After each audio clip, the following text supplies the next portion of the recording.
Halo, selamat datang kembali di channel ini. Setelah beberapa saat gua vakum untuk review figur, akhirnya gua kembali untuk review sebuah Mandalorian figur dari Hasbro yang tentunya ukurannya 1/12. Ini sebenarnya figur udah keluar dari akhir tahun 2020, cuma karena entah karena peminatnya banyak jadi agak sulit ditemukan. Walaupun ada, lu akan mendapatkan harga ini lumayan mahal, di atas 1 jutaan kalau di marketplace.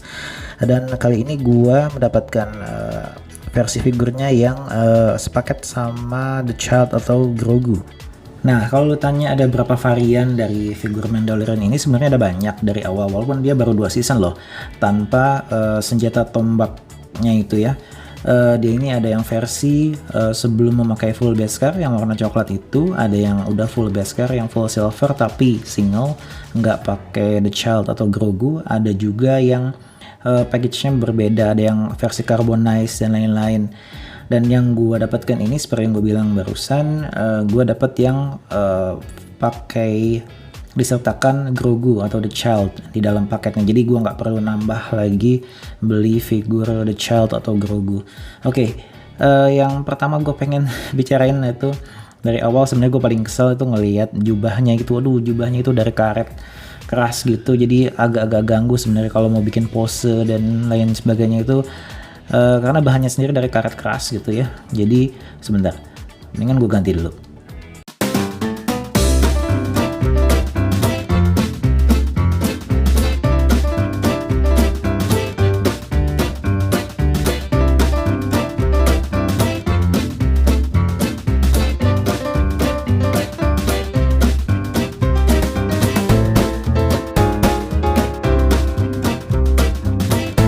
Days later.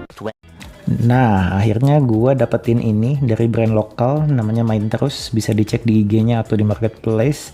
Ini spesialis untuk membuat robe atau sayap atau jubah yang bisa berartikulasi dengan ada kawat di dalamnya.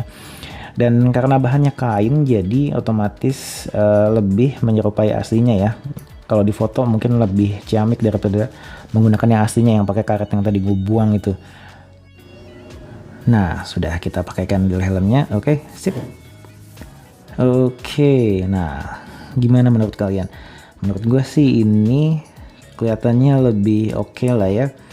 Karena sampai saat ini figur Mandalorian yang memakai jubah kain itu kayaknya belum ada, kecuali yang custom bikinan orang Jogja kalau nggak salah. Nah, sekarang gue akan liatin detail dari figur ini dengan jubah yang sudah diganti tentunya. Oke, dimulai dari jubahnya dulu kali ya, karena sudah diganti seperti yang gue bilang. Sekarang ini bisa ditekuk-tekuk tergantung dengan pose yang akan kita buat. Bisa ditekuk ke belakang seperti ini. Jadi ada kawat di setiap pinggir jubahnya, jadi otomatis kita bisa tekuk mengikuti mungkin arah angin atau gerakannya. Kalau dari segi detail figur menurut gue ini cukup oke. Di foto juga oke, dipajang juga oke. Partsnya juga cukup lengkap lah ya, 2 senjata utama walaupun tanpa tombaknya itu ya, karena tampilnya kan di episode akhir banget. Mungkin feeling gue sih bakal ada versi barunya lagi nih setelah ini yang dengan tombaknya itu. Tapi overall gue cukup puas dengan figur ini. Mungkin akan ada satu versi dari brand lain yaitu Mafex, cuma kurang tahu kapan akan keluar, mungkin tengah tahun ini atau tahun depan. Tapi yang jelas kalau lihat dari figur ini, walaupun metaliknya sebenarnya kurang kinclong gitu ya, dan ada beberapa mispaint sebenarnya. Satu yang paling kelihatan sih yaitu di bagian helmnya. Sedikit ngomongin artikulasi, ini gue lihat ada tantangan sebenarnya untuk pundak, karena ketika lu tekuk sampai atas ini akan bertabrakan. Jadi kalau lu mau bisa tekuk lancar, ini agak dikeatasin melewati bahunya sedikit supaya bisa lurus kayak gitu. Untuk artikulasi sih gue nggak akan bahas terlalu details ya, karena inilah standar Hasbro ya, mau apalagi yang mau diharapkan.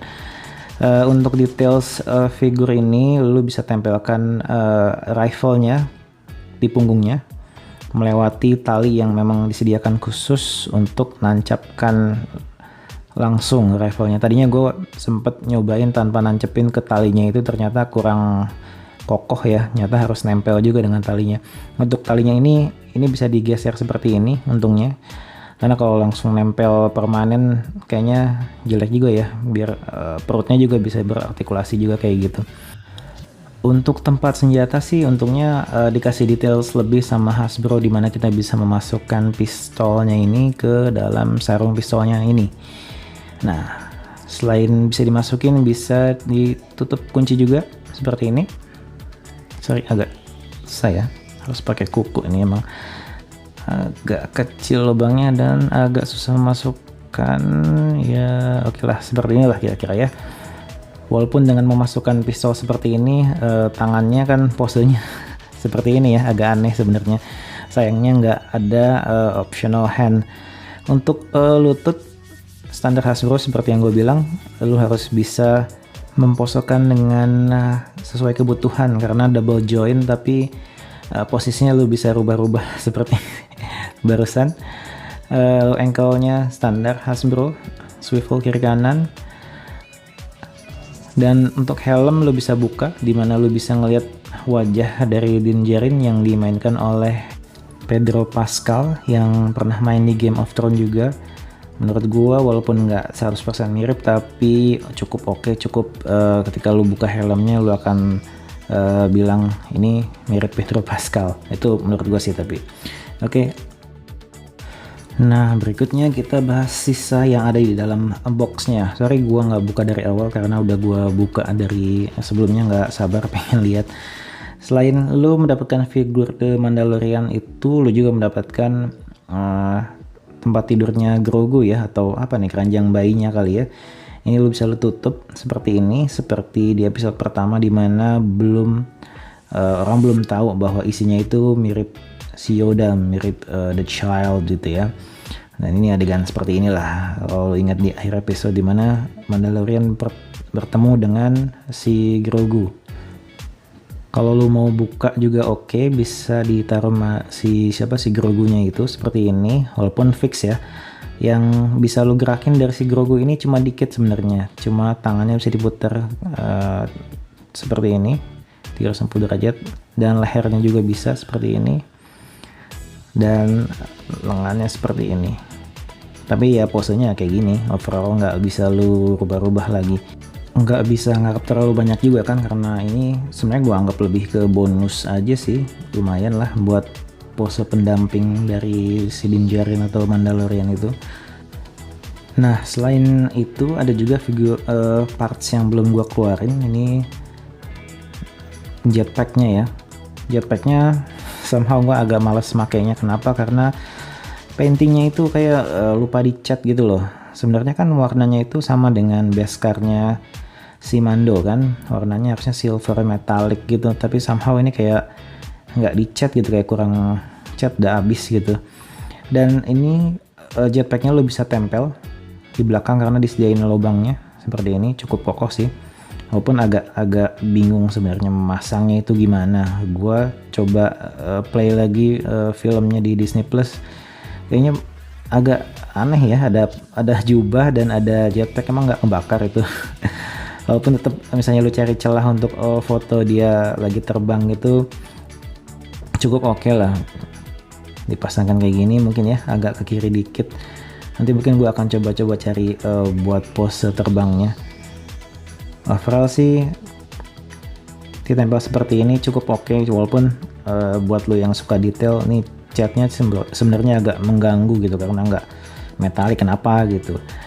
Mau gua cat juga sayang sih, takutnya catnya juga ngotorin jubahnya atau malah bikin luka di Beskarnya. Dan gue juga pajangnya kayaknya nggak pakai si jetpacknya. Sisa aksesorisnya adalah 5 buah Beskar dan 1 buah alat untuk mencari Grogu, dimana dia dikasih misi di episode awal season Mandalorian. Nggak gua buka karena gua nggak ada niat untuk memajang Mandalorian dengan aksesoris tersebut. Nah, berikutnya adalah foto-foto yang berhasil gua buat dan gua pajang di Instagram gua. Buat yang mau lihat lebih lanjut silahkan cek di Instagram gua. Dan mungkin itu aja yang bisa gue sampaikan di review figur ini. Mudah-mudahan bisa menjadi referensi buat kalian yang mau tahu figur Hasbro The Mandalorian, Din Djarin and the Child ini. Thank you for watching, sudah mampir ke channel gue. Thank you and bye-bye.